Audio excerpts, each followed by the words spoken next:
YouTuber ప్రశ్న Raavan arrest వ్యవహారంలో high drama నడుస్తోంది. ఒక కేసులో బెయిల్ రాగానే పోలీసులు మరో కేసులో రావణ్ను అరెస్ట్ చేస్తున్నారు.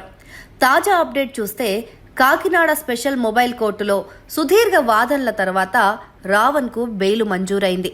అయితే ఆయన కోర్టు నుంచి బయటకు రాగానే కృష్ణా జిల్లా గుడివాడ పోలీసులు రావణ్ను మరో కేసులో తక్షణమే అదుపులోకి తీసుకుని మచిలీపట్నానికి తరలించారు.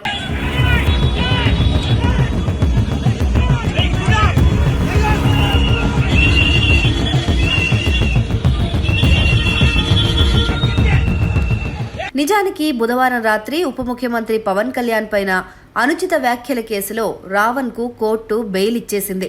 కానీ అర్ధరాత్రి దాటాక పిఠాపురం పోలీస్ స్టేషన్ వద్దే 2025 నాటి సర్పవరం కేసులో పోలీసులు ఆయన్ను మళ్లీ అరెస్ట్ చేశారు. స్కూల్ పిల్లల గొడవను కులాల ఘర్షణగా చిత్రీకరించారనే ఆరోపణలపైన గురువారం మధ్యాహ్నం వరకు విచారించారు.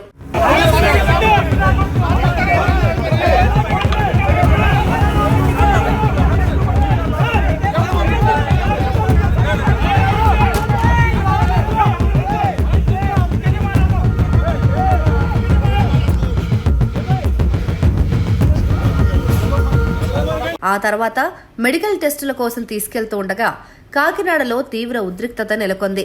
జనసేన కార్యకర్తలు భారీగా తరలివచ్చి పోలీసు వాహనాన్ని అడ్డుకున్నారు. నిందితుణ్ణి కఠినంగా శిక్షించాలంటూ నినాదాలు చేశారు. ఈ క్రమంలో పోలీసులకు జనసేన శ్రేణులకు మధ్య తోపులాట జరిగింది. కొందరు గుర్తు తెలియని వ్యక్తులు పోలీస్ జీపు పైన కోడిగుడ్లు కూడా విసిరారు. పరిస్థితి ఉద్రిక్తంగా మారటంతో పోలీసులు స్వల్పంగా లాఠీచార్జ్ చేసి జనసేన శ్రేణులను చెదరగొట్టారు. ఎట్టకేలకు నిన్న సాయంత్రం జడ్జి నివాసం వద్ద హాజరుపరచగా బెయిల్ వచ్చింది. కానీ వెంటనే గుడివాడ పోలీసులు ఇంకో కేసులో ఆయన్ని తీసుకెళ్లారు.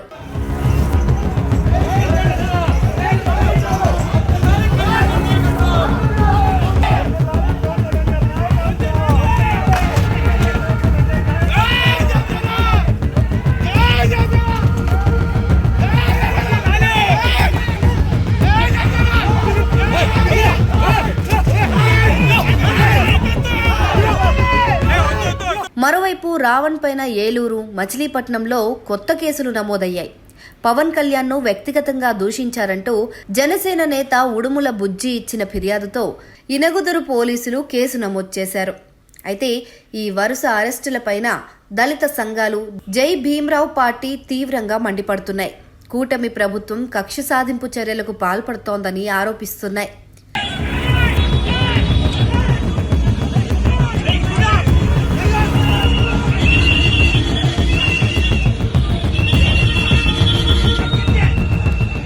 ఇదే విషయంపైన నటుడు ప్రకాష్ రాజ్ సోషల్ మీడియా వేదికగా తీవ్రంగా స్పందించారు. ఈ కక్ష సాధింపు చర్యలు దేనికి అంటూ ఎక్స్లో ఒక వీడియోను షేర్ చేశారు. ఒక కేసులో కోర్టు బెయిల్ ఇస్తుంటే మరో కేసు పెట్టి మళ్లీ అరెస్ట్ చేయడం ఏంటని ప్రశ్నించారు. రావణ్ పైన దాదాపు 30 కేసులు రెడీగా ఉన్నాయని వింటున్నామని, అధికారాన్ని దుర్వినియోగం చేస్తూ ఎంత దూరం వెళ్తారని ప్రభుత్వాన్ని నిలదీశారు. ప్రజలంతా గమనిస్తున్నారని, త్వరలోనే రావణ్ బయటకు వస్తారని ఆశిస్తున్నట్లు ప్రకాష్ రాజ్ పేర్కొన్నారు. అలా కాదు, రావణ్ని మధ్యరాత్రి హైదరాబాద్లో అరెస్ట్ చేసి పెద్ద బిల్డప్ ఇచ్చి ఆంధ్రప్రదేశ్ తీసుకెళ్లారు. కోర్టు ఈ కేసులో అరెస్ట్ చేయలేవండి అని బెయిల్ ఇచ్చింది. ఇమ్మీడియట్గా ఇంకో కేసు వేసి మళ్ళీ అరెస్ట్ చేశారు. అప్పుడు కూడా కోర్టు లేదండి, దిస్ ఈజ్ నాట్ రైట్ అని మళ్ళీ బెయిల్ ఇచ్చింది. మళ్ళీ ఇంకో కేసులో అరెస్ట్ చేస్తారా? ఇలా ఒక 30 కేసులు రెడీగా ఉన్నాయంట కదా బెయిల్ ఇస్తే. అంటే కోర్టు మళ్ళీ మళ్ళీ మీరు తప్పు చేస్తున్నారు, ఇలా అరెస్ట్ చేయలేదంటే మీరు ఇంకో 30 కేసులు పెట్టి అధికారాన్ని మిస్యూజ్ చేస్తూ ఎక్కడి దాకా వెళ్తారు? ఏంటిది సిగ్గులేని ఏంటి కక్ష సాధింపు? ఏం చేయాలనుకుంటున్నారు? జనాలు చూస్తున్నారు. They are seeing your frustration. We are all watching this frustration. You can't misuse power like this. Hope you release him soon. Thank you.